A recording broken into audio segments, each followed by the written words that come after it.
live in Apopka, Florida, you need to hear this. On April 14th, there's a mayoral runoff election between Christine Moore and Nick Nesta.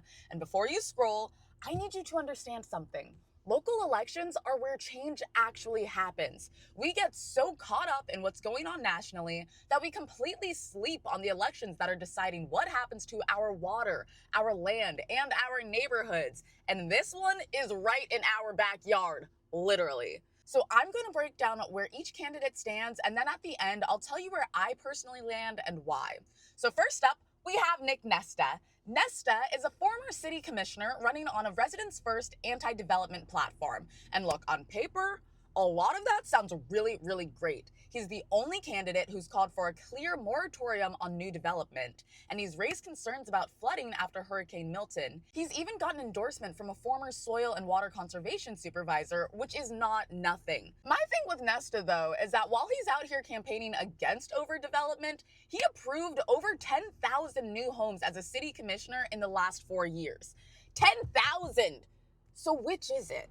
Now, Christine Moore is an Orange County commissioner, and she comes with serious regional connections. She chairs Metro Plan, and she sits on Central Florida's Expressway Authority, which means she has actual leverage over land use decisions that go way beyond just Apopka city limits. She pushed through a rural boundary amendment to protect Western Apopka from urban sprawl, which we love. And here's the thing that really got my attention. She has actually helped push through the septic to sewer conversion near Wekiwa Springs. That directly protects water quality at one of the most sacred natural places we have in Central Florida. Now, is she perfect? No. What politician is? She's raised over $92,000, 6 times more than Nesta, and some of that is coming from business donors. Is developer money in there? Quite possibly. So that is something that's worth paying attention to. Now, here's where I personally land. I was born and raised in Apopka.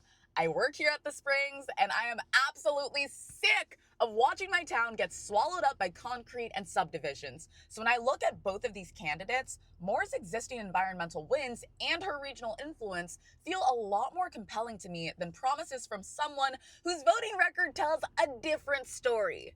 But please do not take my word for it. Look at both of them, do your research, because election day is April 14th, and that's only a couple of weeks away.